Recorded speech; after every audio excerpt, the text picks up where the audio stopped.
Cette année 2023 débute avec beaucoup d'annonces tech qui dessinent les tendances qui vont venir durant l'année. Alors ensemble, je vous propose de découvrir les technologies qui vont bouleverser cette année. Allez, on commence avec la petite innovation qui va se retrouver certainement sur tous les téléphones Android bientôt, c'est le MagSafe d'Apple pour Android. Vous connaissez peut-être pas, mais il y a une norme qui est ouverte qui s'appelle Qi. Et cette norme Qi, c'est celle sur laquelle tous les constructeurs Android et même iOS avec Apple se sont alignés pour permettre au smartphone de se recharger sans fil. Ce qui fait que vous avez sûrement dû tester, si vous posez votre smartphone sur une station de charge sans fil, quelle que soit la marque, bah ça fonctionne. Et vous vous souvenez peut-être, mais il y a la petite marque Apple qui est un petit peu maligne en business qui s'était dit attends, on est fou ou quoi, on utilise un truc que tout le monde utilise, on va faire en sorte de rendre ça un peu plus propriétaire, et ils ont inventé MagSafe. En fait, MagSafe, c'est juste des aimants qui sont répartis au dos du smartphone et qui permettent aux accessoires compatibles MagSafe, donc c'est là que se crée le business MagSafe, de s'aligner directement avec les petits aimants sur la station de charge pour mettre les bobines face à face, celle de la station de charge et celle de votre smartphone. Et ainsi, on évite la perte d'énergie. Alors face à ça, la norme Qi s'est dit, mais attends, mais ils se foutent de nous, ils créent un business sur un truc qui est ouvert. Bon, bah alors la réponse, c'est Qi 2. Et donc Qi 2 reprend le même fonctionnement que MagSafe, c'est-à-dire, bon, alors sûrement pas la même disposition et tout, parce qu'il y a des brevets. Ils ont donc placé des aimants autour des bobines dans les stations de charge. Et donc ça permettra à vos smartphones Android, s'ils l'acceptent avec la norme Qi 2, d'intégrer des aimants et donc de les placer correctement sur la station de charge, ce qui permettra de maximiser les performances de la recharge sans fil. Ça ouvre aussi plein d'autres perspectives. Eh bien, tout ce qu'avait développé Apple avec les accessoires aimantés pour pouvoir par exemple placer le smartphone dans la voiture ou créer un support de bureau aimanté, eh bien ça va pouvoir s'ouvrir aussi aux smartphones Android. Et donc j'ai super hâte de voir ce que vont faire les constructeurs Android avec cette nouvelle norme Qi 2. Pour le moment, il n'y a personne qui l'a intégré, mais peut-être bientôt. Le Galaxy S23, c'est peut-être un peu tôt.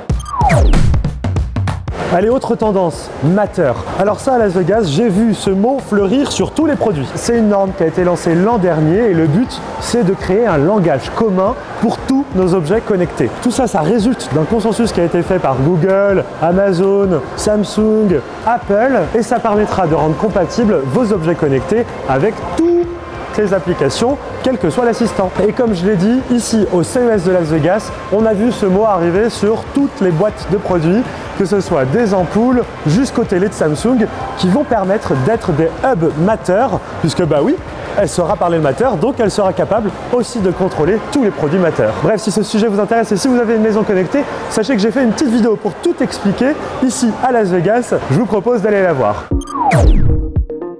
On enchaîne avec une technologie, alors ça date de 2009 à la sortie d'Avatar. Je parle bien sûr de la 3D. Alors on n'y croyait plus. On s'était dit c'est fini, et peut-être que la sortie d'Avatar 2 a réveillé quelques consciences et se sont dit mais si on rebossait sur des technologies d'écran 3D. Alors c'est chez Asus qu'on a découvert deux ordinateurs qui ont proposé un écran 3D sans lunettes. On y a été un peu sceptique en se disant ça sert à rien, ça va pas être propre, sans lunettes comment ça. Et bien autant vous dire que je suis tombé à la renverse. Cet écran 3D sans lunettes était surprenant. En fait, en haut de l'écran, il y a deux petites caméras qui traquent votre regard et donc qui fait en sorte que, où que vous soyez par rapport à l'écran, vous percevez la 3D de manière parfaite. C'est une technologie qu'on avait déjà vue sur la New 3DS et autant vous dire que ça n'a aucun rapport. Ici, l'écran est OLED, donc avec des couleurs vives, il est plutôt lumineux et avec surtout une bonne définition. Et par-dessus tout, une faible latence. On a vu aussi une tablette qui utilisait un écran 3D sans lunettes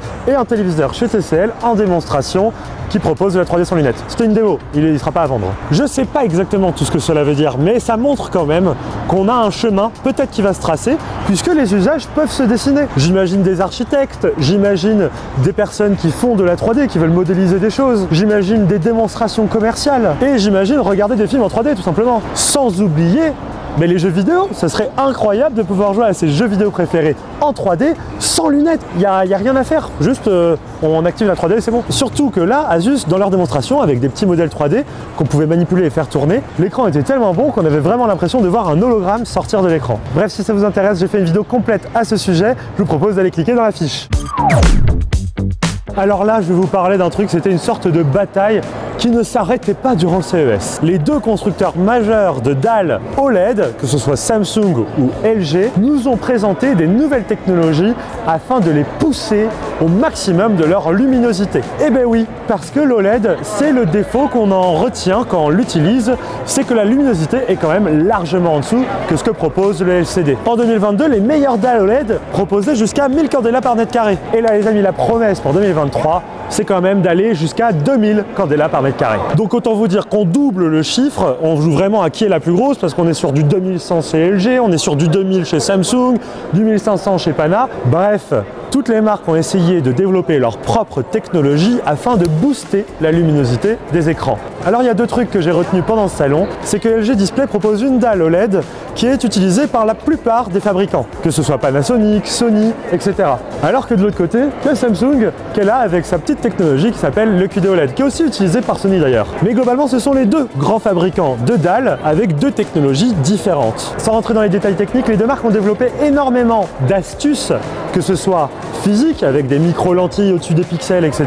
ou même algorithmique avec des processeurs plus puissants pour pouvoir faire en sorte que la lumière émise par votre écran puisse être mieux dirigée vers vous et qu'il n'y ait pas de perte lors du chemin lumineux du pixel jusqu'à votre œil. C'est comme ça que les fabricants vont réussir à augmenter la luminosité d'un téléviseur et on a envie d'y croire. Parce que franchement, les démonstrations qu'on a eues de la part de Samsung ou d'LG ont été vraiment très convaincantes. Ça fait presque peur pour toutes les gammes de mini-LED qui se sont développées ces 2 dernières années, car je le rappelle, l'OLED avait souci de luminosité, donc le mini LED avait vraiment pris le pas sur nous, on a un bon contraste et une bonne luminosité. Et c'est vrai que là, si l'OLED réussit à atteindre ses pics de luminosité, eh bien le mini LED il va avoir du mal à proposer des arguments solides. Même si clairement les constructeurs ne les ont pas encore abandonnés, ça reste une alternative qui est chère sur les hauts de gamme, parfois moins chère sur les entrées de gamme comme chez TCL ou Hisense, mais on sent que ça peut lui faire du mal au mini LED. Mais n'ayez pas peur, d'ailleurs Samsung nous a montré un téléviseur mini LED extrêmement performant qu'ils ont même amélioré en 2023. Franchement, l'illusion était totale, même avec les meilleurs experts de la tech française, on se demandait si c'était pas un OLED qu'on regardait. Donc on attend de recevoir ces produits-là pour les tester et de vérifier si les promesses sont tenues. Est-ce que Samsung et LG vont réussir à booster la luminosité de l'OLED et lui enlever son principal défaut? Feuilleton à suivre. On enchaîne avec un nom que ça faisait longtemps que je n'avais pas entendu, c'est le mot 8K. D'ailleurs, dites-moi dans les commentaires si vous faites partie de la niche qui a acheté un téléviseur 8K, ça m'intéresse parce que vous le savez peut-être pas, mais l'Union européenne souhaite limiter les abus de consommation énergétique dans les produits électroniques. Et les téléviseurs 8K, pas vous mentir, ceux-là ils sont tous au-dessus de la consommation limite. Et donc on se disait, ici à Las Vegas au CES, on va pas en voir beaucoup. Alors je vous le dis d'avance, toutes les marques nous ont montré un téléviseur 8K, mais de l'autre côté on a surtout vu une innovation, ce sont les vidéoprojecteurs à ultra courte focale 8K. Alors quel est l'intérêt d'un vidéoprojecteur 8K quand on n'a même pas trouvé d'intérêt à un téléviseur 8K?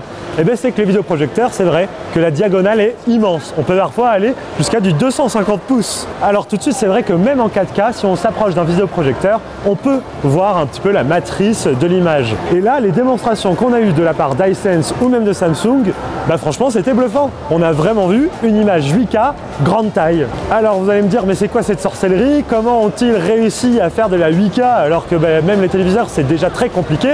Ils ont un peu triché, c'est pas vraiment de la 8K. En réalité, c'est une image 4K qui est faite par une matrice dans le vidéoprojecteur et cette image va vibrer un petit peu à droite, un petit peu à gauche, un petit peu en bas, un petit peu en haut. Ça va permettre, tac, tac, tac, tac, tac, avec la persistance rétinienne et l'illusion de la rapidité, de former une image 8K. On appelle ça la vobulation. D'ailleurs, on l'a bien expliqué dans la vidéo comment choisir son vidéoprojecteur avec Pépé Garcia. Par contre, je vous préviens, ça coûte très cher.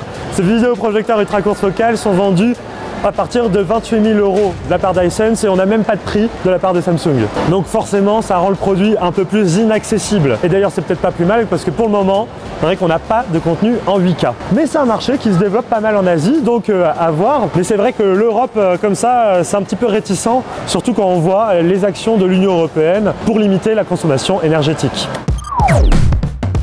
On enchaîne avec un produit que vous connaissez peut-être pas, mais qui se démocratise de plus en plus depuis l'arrivée des véhicules électriques. Ce sont les batteries portatives. Alors ça ressemble à des grosses valises et on voit beaucoup de marques qui arrivent avec leur propre version de la batterie portative. Et vous allez me dire, ça sert à quoi? C'est un produit qui s'adresse à deux types de personnes. De un, les voyageurs. Bah oui, avec ça on peut se déplacer et avoir une source d'électricité complètement confortable pour ses usages. Mais ça permet aussi de stocker de l'énergie à la maison. En cas de coupure, ça prendra le relais. D'ailleurs, il y a pas mal de batteries qui proposent d'être rechargées avec l'énergie solaire.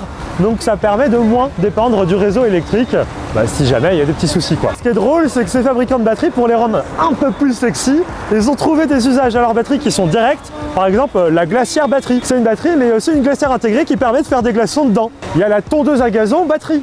Il y a une batterie, mais il y a une tondeuse à gazon qui part et qui va tondre votre pelouse. Il y a le climatiseur mobile batterie, qui est complètement réversible, c'est-à-dire on peut faire du chaud ou du froid, et qui intègre une batterie à l'intérieur. Bref, les fabricants, ils essayent de trouver des manières de faire en sorte que vous vous intéressez à ces batteries en donnant des utilités secondaires aux batteries. C'est pas juste une simple valise d'électricité quoi. Et puis peut-être que vous vous demandez mais pourquoi ils se mettent à faire ça maintenant? Parce que c'est les mêmes batteries qui sont issues des voitures électriques. C'est pour ça que c'est en plein essor en ce moment.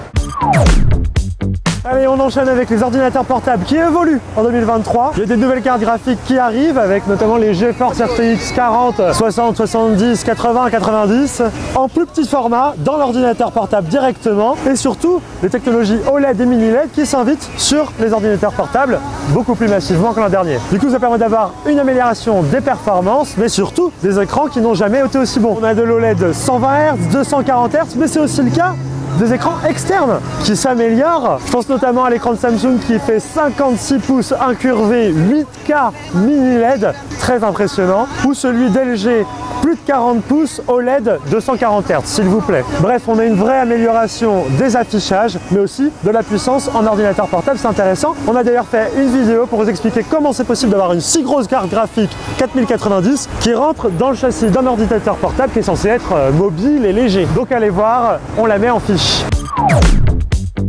Allez, on enchaîne avec une autre tendance sur d'autres produits qui se dessinent. Ce sont les voitures qui vont s'équiper de plus en plus de systèmes d'infodivertissement modernes. On a BMW qui a présenté sa nouvelle interface qui fonctionne sous Android.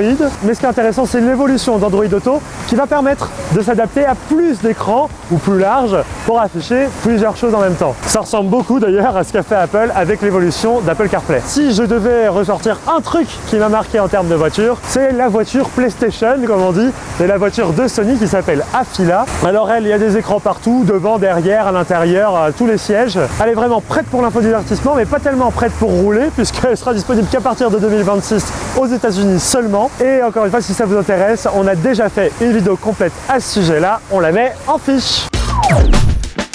Bon, pour finir, il y a quand même deux produits qui ont retenu mon attention. Je commence avec la télé sans fil d'LG. Alors, elle n'est pas totalement sans fil, il y a un fil quand même pour l'alimenter électriquement, mais sinon tout le reste, elle communique sans fil à un boîtier qui s'appelle le Zero Connect, sur lequel vous allez pouvoir brancher toutes vos sources, que ce soit votre PS5, votre décodeur et tout le tintouin. Ce boîtier, vous pourrez le placer n'importe où chez vous, que ce soit dans le placard, dans l'étagère, dans le mur. La promesse, c'est qu'il communiquera sans fil. Donc ça permet vraiment à votre téléviseur d'être placé comme vous le souhaitez dans votre maison. Il faut juste avoir une prise quand même.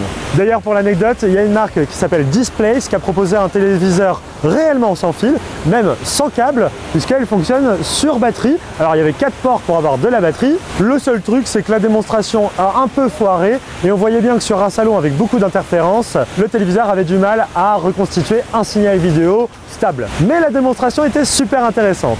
J'enchaîne avec un autre produit que je n'ai pas eu la chance de voir puisque Samsung ne nous a pas autorisé, nous, petits Européens, à le découvrir. C'est un écran pliant et déroulant que Samsung a montré à la presse américaine et celui-ci montre une vraie intégration d'OS, c'est-à-dire qu'il va s'adapter quand il se déplie mais aussi quand il s'étend. Et ça permet d'avoir une vraie grande diagonale sur un smartphone.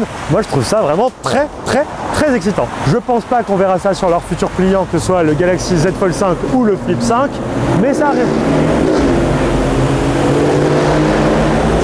Je ne pense pas qu'on verra ça sur le Galaxy Z Fold 5, mais peut-être dans le futur sur le Fold 6. Pourquoi pas? Merci d'avoir regardé cette vidéo, c'est la fin du CES 2023 de Las Vegas. On a filmé principalement dans le Venetian, c'est pour ça qu'il y avait des petits canaux à la Venise. Et je finis cette vidéo devant l'hôtel qui s'appelle Le Mirage. Bref, mon avion est absolument dans 2 heures, je rentre à Paris.